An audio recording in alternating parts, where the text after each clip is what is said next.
Je veux parler d'une chose très importante. Je n'ai pas eu de thème, mais maintenant que nous avons prié, un thème est venu. Reconnecte-toi à la source. Alléluia. C'est le thème. Reconnecte-toi à la source. Les écrivains, écrivez. Tout ce qui va vous passer par la tête, écrivez. Oh, Président, Dieu, que Dieu te bénisse. Que la grâce de Dieu soit sur ta vie. Voilà. Tel l'Éternel, par le Saint-Esprit, a transformé le cœur de Saül et l'a transformé en une autre personne. Après avoir reçu l'onction, je déclare que l'Éternel te transforme en une autre personne. Au nom de Jésus-Christ de Nazareth. Alléluia. 1 Roi le chapitre 17. 1 Roi le chapitre 17, à partir du verset 1 jusqu'au verset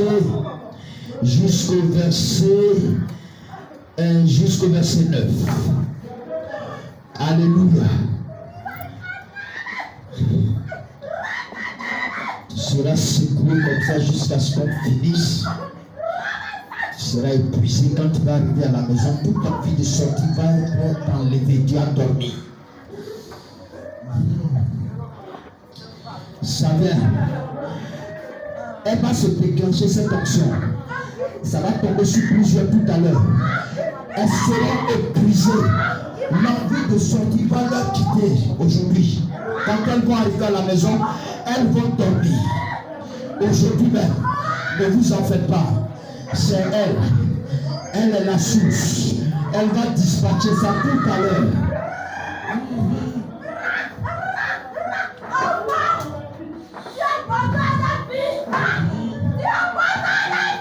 C'est ton problème, ma chérie. Vas-y. Restez à côté d'elle. 1 Roi 17, 1 à 9.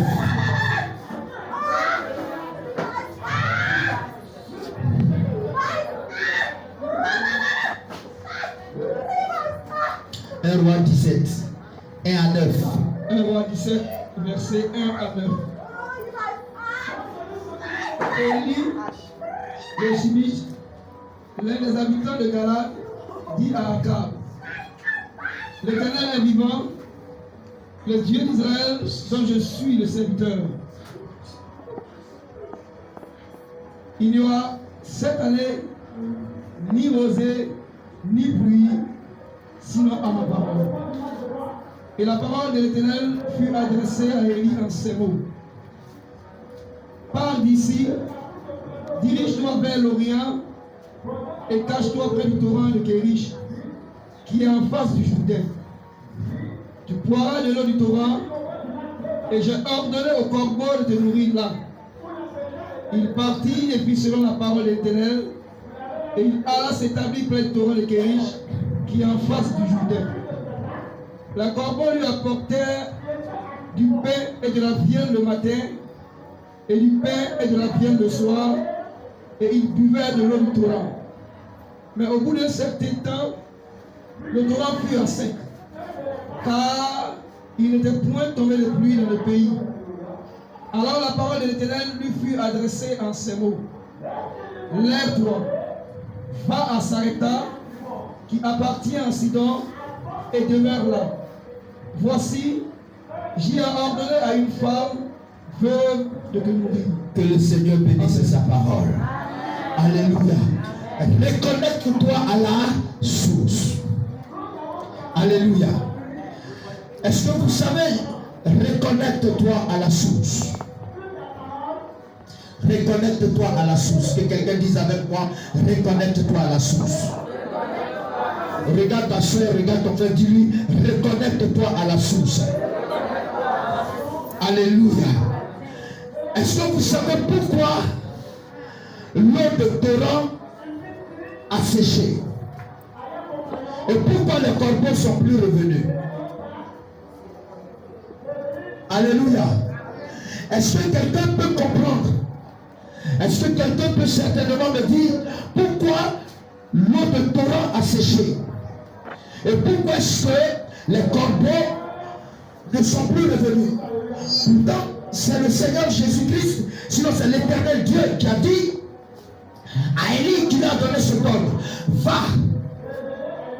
Va aux zones de Kérit. Alléluia.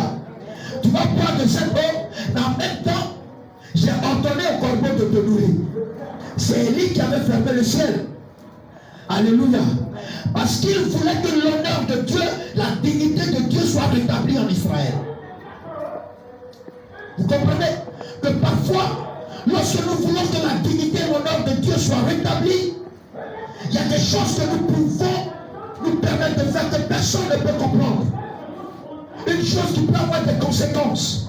Mais parce que nous voulons que l'honneur et la dignité de notre Dieu soient rétablis. N'oubliez pas que Akab a été l'un des mauvais rois. Et donc les idoles étaient rentrées à Juda.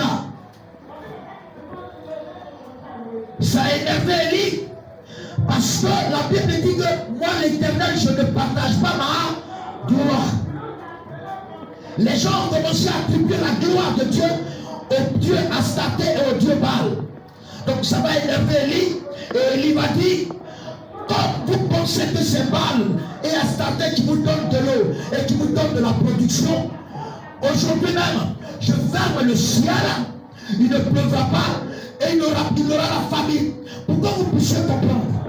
Élie a fermé le ciel pas parce qu'il avait envie de fermer. Et Dieu lui a accordé cette prière qu'on peut qualifier de prière démoniaque. L'Éternel a accepté parce que c'était son honneur qui était en jeu. C'était sa dignité qui était en jeu. Comment faire pour ramener le cœur du peuple vers l'Éternel? Comment ramener la crainte de Dieu dans les cœurs? Alléluia. Donc Élie va fermer le ciel. Et quand Élie ferme le ciel, l'Éternel Dieu va lui dire, bon, toi il faut aller. Dieu est-il injuste? Non. C'est pour lui que Élie a fait ça. Pour ramener les cœurs. Donc vous allez voir que parfois, Dieu lui-même, il ferme tes portes. Tout simplement parce qu'il veut que tu reviennes à lui. Ce n'est pas parce que tu as péché. Ce n'est pas parce que tu as fait quelque chose. Et c'est ce que je vais vous expliquer tout à l'heure. Mais Dieu le fait quand il constate quelque chose. Il le fait dans le but que tu reviennes à ton premier amour. Alléluia. Et donc ce Élie va aller aux eaux de Kérit. Matin, midi et soir, les corbeaux vont le nourrir. Ils boivent pendant que les autres ont soif. Ils ont faim. Lui, il boit, il mange. Et la Bible dit, le verset 7 dit qu'au bout d'un certain moment, on va y aller, l'eau a séché et les corbeaux ne sont plus revenus. C'est cette partie-là que je vais vous expliquer ce matin. Pourquoi est-ce que l'eau a séché? C'est Dieu qui a dit. Est-ce que vous voyez? C'est l'Éternel Dieu qui a dit à Élie, va. Donc, Dieu, malgré la fermeture du ciel, avait la capacité de maintenir le torrent de Kérit, n'est-ce pas? N'est-ce pas? Il avait la capacité. La même façon, l'Éternel Dieu dit que même s'il arrivait une calamité, parlant de Salomon qui venait de bâtir le temple, il dit s'il arrivait une calamité dans le pays, tous ceux qui viendraient dans ce temple pour prier, cette calamité-là ne les atteindrait pas. Donc vous pouvez comprendre que l'Éternel Dieu avait la capacité de maintenir l'eau de Kérit. Il avait toujours la capacité de donner la force au corbeau de venir nourrir son serviteur. Mais pourquoi est-ce qu'il permet que le torrent sèche et que les corbeaux ne viennent pas? Dis avec moi, c'est simple. Dis encore, c'est simple. Dis encore, c'est simple. Voilà.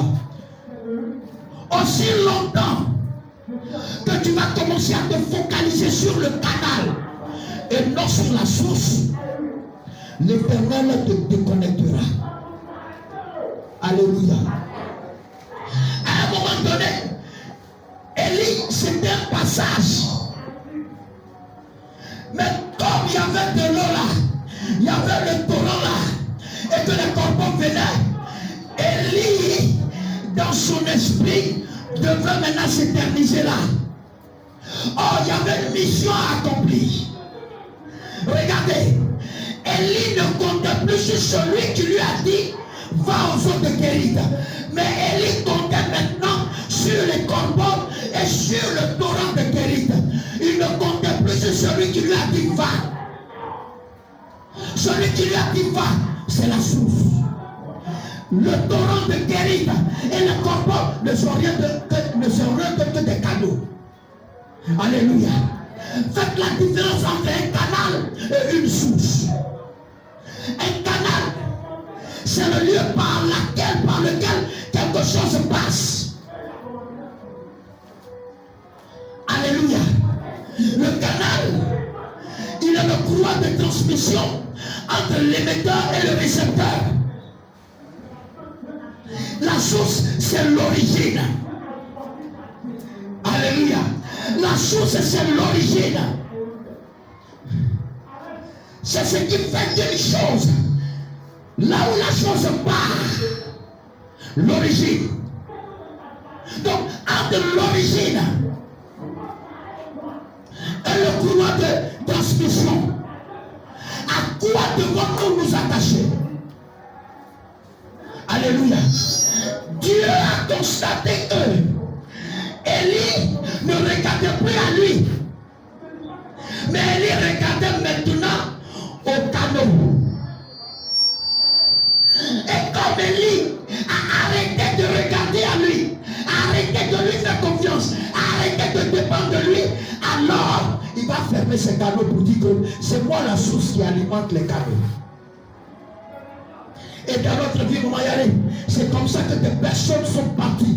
Et nous nous demandons pourquoi ils sont partis. Mais parce que justement, tu avais commencé à mettre ta confiance dans ces personnes-là. Tu avais commencé à jeter tes regards vers ces personnes. Tu avais commencé à compter sur eux, oubliant celui qui les a mis sur ton chemin.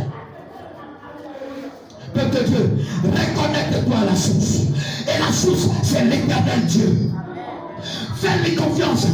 Dieu, en faisant cela, est en train de dire à Élie, c'est moi la source, c'est moi qui mets les canaux devant toi.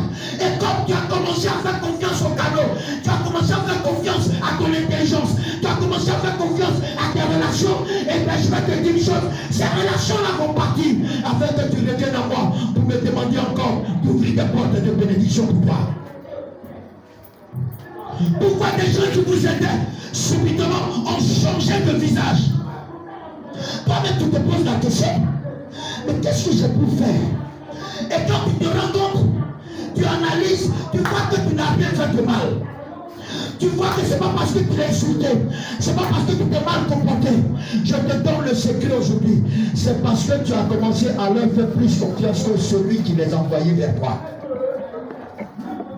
Dieu ne partage pas sa gloire. Dieu, c'est la source. Et Dieu voudrait qu'on regarde à lui. C'est lui la source de toutes nos ressources. Quand vous lisez Jérémie, il dit vous avez creusé des sources crevassées. Vous mettez l'eau et ça coule, ça se vide. Mais revenez à moi la véritable source. Alléluia. Revenez à Dieu, frères et sœurs. Jeune fille, jeune garçon, maman, papa, revenez à Jésus-Christ de Nazareth. C'est lui la source. C'est lui qui dispose de toutes choses en ta faveur. C'est lui qui met ta faveur dans le cœur des hommes. C'est lui qui met sur ta route des hommes et des femmes de distinction. C'est lui, Dieu, qui met sur ta route des personnes pour t'aider. C'est lui Dieu qui ouvre des canaux. Ce n'est pas un homme, c'est lui Dieu. C'est à lui qu'il faut crier. C'est à lui qu'il faut regarder. Et alors, tes cris étant montés, il pourra alors mettre sur ta route des personnes qui peuvent t'aider. Je parle à quelqu'un. C'est pourquoi je te dis ce matin, reconnecte-toi à la source. Ça veut dire quoi? Commence à nouveau à faire confiance à Jésus-Christ de Nazareth. Laisse le ministre qui l'a mis sur ta route. Parce qu'aujourd'hui, quand quelque chose ne va pas, tu ne fléchis plus chez nous. pour parler à la source. Mais tu prends ton téléphone. Allô? Pardon, j'ai besoin d'aide. Est-ce que tu peux m'aider? Oubliant que celui qui incline les cœurs, il est là-haut. Il est là-haut. Ton parent peut avoir des millions. Si l'Éternel Dieu n'a pas incliné son cœur, ton parent peut avoir des relations. Mais si l'Éternel Dieu n'a pas incliné son cœur, tu ne profiteras pas de ses relations, tu ne profiteras pas de son argent. Et regarde, je suis en train de parler à des personnes au milieu de nous. Des personnes dont les parents sont connectés à des zones d'influence. Des personnes dont les parents ont les moyens financiers, mais tu ne les regardes même pas. Ou alors quand ils appellent, tu ne trouves pas de réponse. Je vais te dire une chose ce matin. C'est parce que tu as mis toute ta confiance en ces personnes. Tu as oublié de fléchir les genoux pour dire à la source qui a mis cet homme-là dans ta famille. Tu as oublié de lui dire, Seigneur éternel Dieu, je veux aller vers cet homme parce que j'ai tel besoin. Éternel Dieu, incline son cœur, permets qu'il me reçoive et que je sois favorable à ses yeux. Frère, quand tu pries comme ça, l'Éternel sait que tu lui fais confiance. Le Seigneur fait que il sait maintenant que tu as placé toute ta confiance en lui. Alors, s'il y avait des obstacles, il les dégage afin que tu puisses aller et que son nom soit glorifié dans ta vie. Reconnecte-toi à la source. Reconnecte-toi à la source. Il y a des personnes qui ont dit, je ne voulais pas faire ça. Mais ton Dieu que tu pries, il est trop fort. Mais parce que justement, c'est à la source que je me suis adressé avant d'aller vers toi. Et parce que je me suis adressé à la source, et parce que la source sait que je me déplace, il ne peut que mettre tout pour que tout soit en ma faveur. Alléluia. Reconnecte-toi à la source. Tellement je ne suis pas habitué. Alléluia. Reconnecte-toi à la source. Reconnecte-toi à la source. Ton travail n'est qu'un canal. Mais celui qui t'a donné le travail, il est là-haut. Ton commerce n'est qu'un canal. Mais celui qui fait prospérer ton commerce, il est là-haut.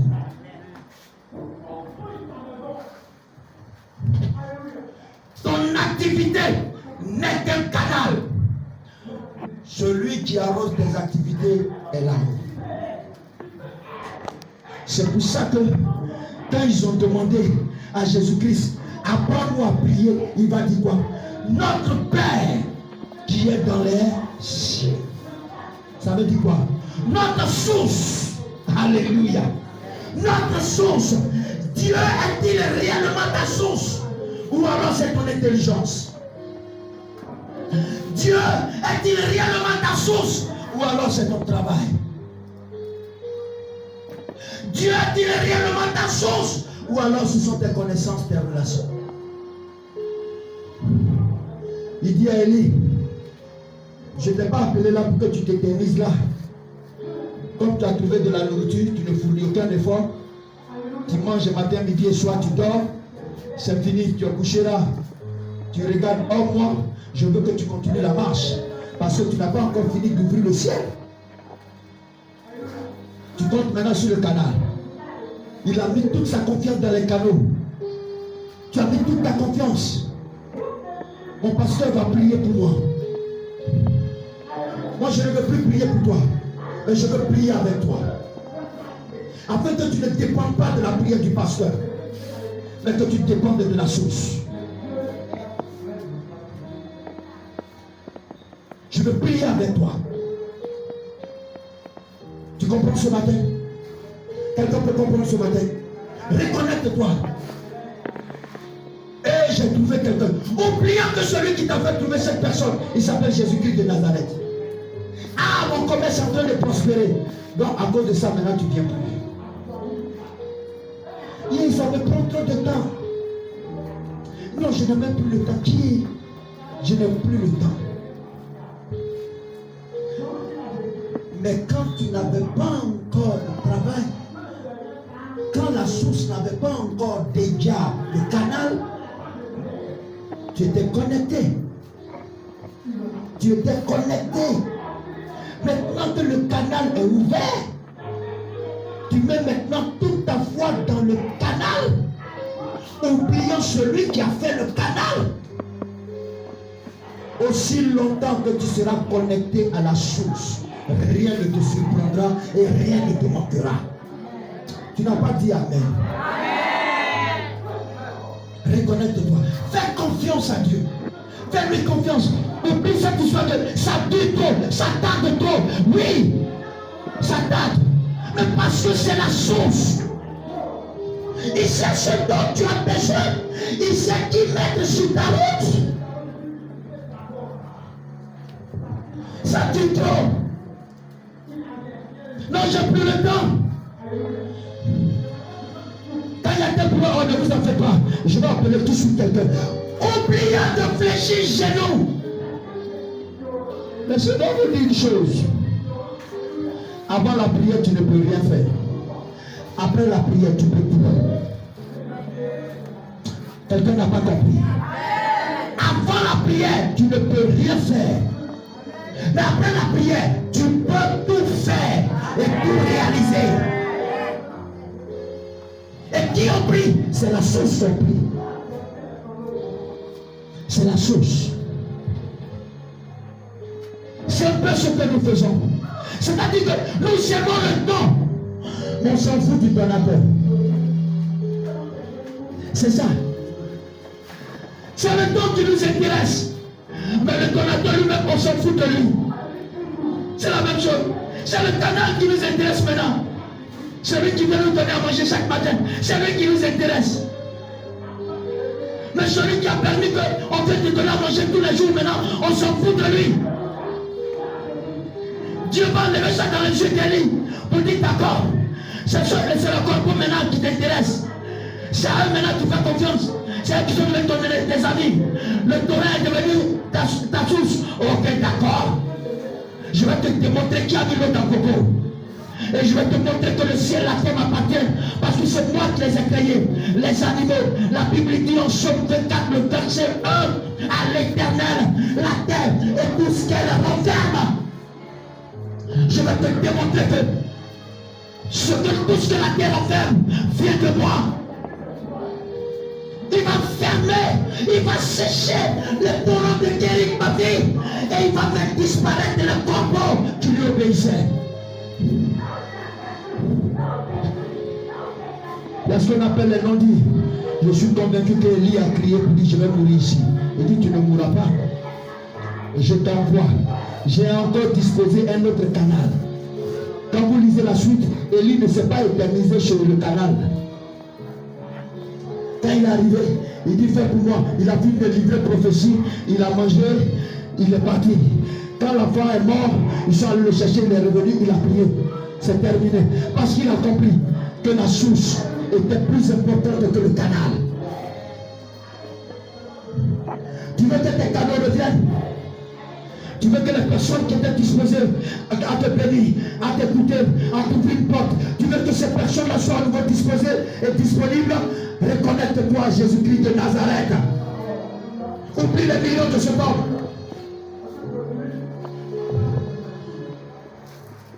Vous savez pourquoi Dieu a fait d'Abraham le père de la foi?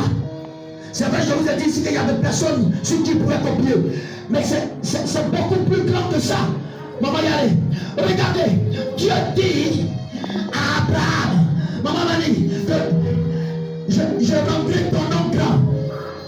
Ismaël n'est pas seul l'héritier, mais l'héritier c'est Isaac.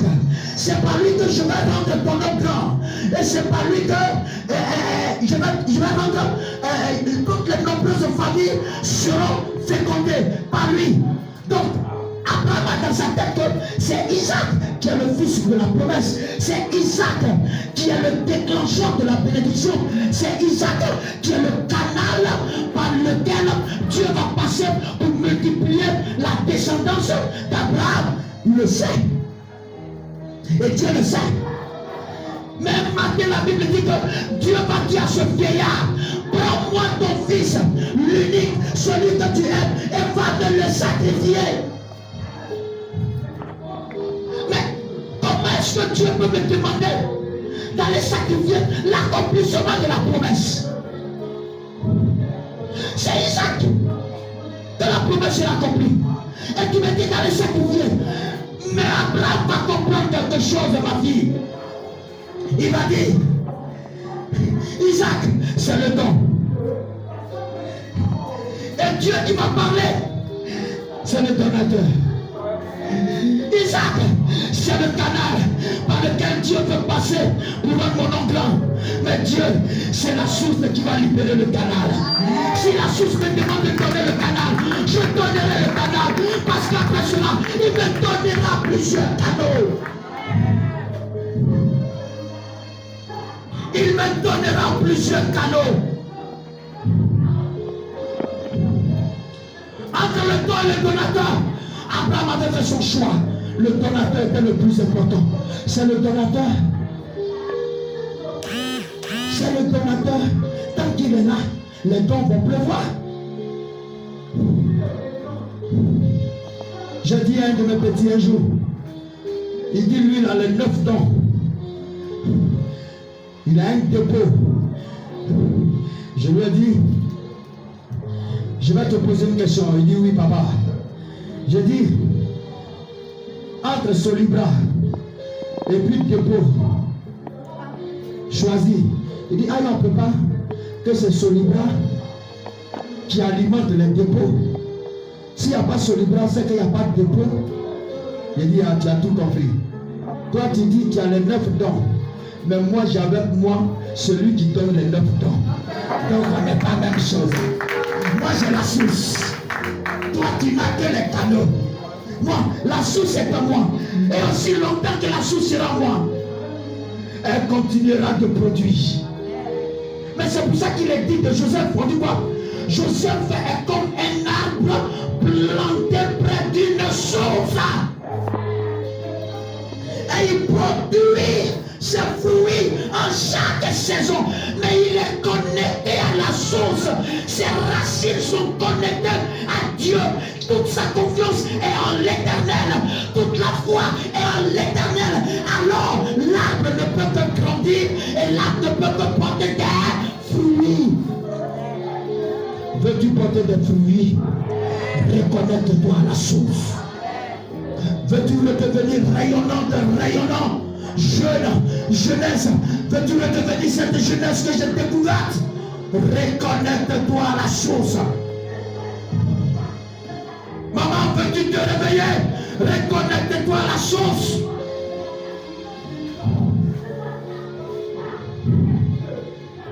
Reconnecte-toi à la source.